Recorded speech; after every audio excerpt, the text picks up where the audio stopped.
బిర్యానీ తయారు చేయాలంటే బాస్మతి రైస్ ఉండాలి. ఆ తర్వాత మసాలా దినుసులు ఉండాలి. ఆ తర్వాత నెయ్యి ఉండాలి.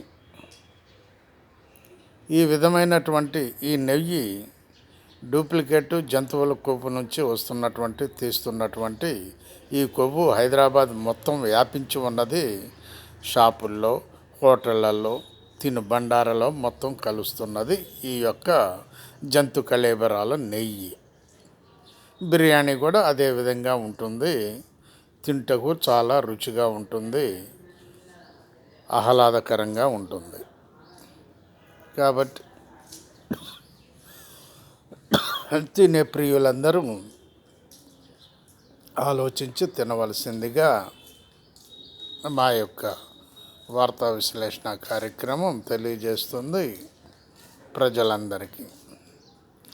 ఈ బిర్యానీ తింటుంటే ఆ చికెన్ కానీ మటన్ కానీ మహాసువాసనగా మసాలా వాసనలు వెదజల్లుతూ ఉంటుంది.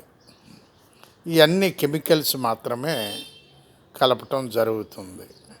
ఇవి లోపలికి పోయిన తర్వాత నానా రకాల రోగాలు వస్తుంటాయి. ఆ తర్వాత మీరు బిల్లు పే చేయవలసింది హాస్పిటల్లో బిల్లు పే చేసిన తర్వాత ఉంటాడో పోతారో ఎవరికి తెలియదు. చూసారా ఎంత కథ ఉన్నదో బిర్యానీ వెనుక. బాలసాని వీరప్రసాద్, హైదరాబాద్.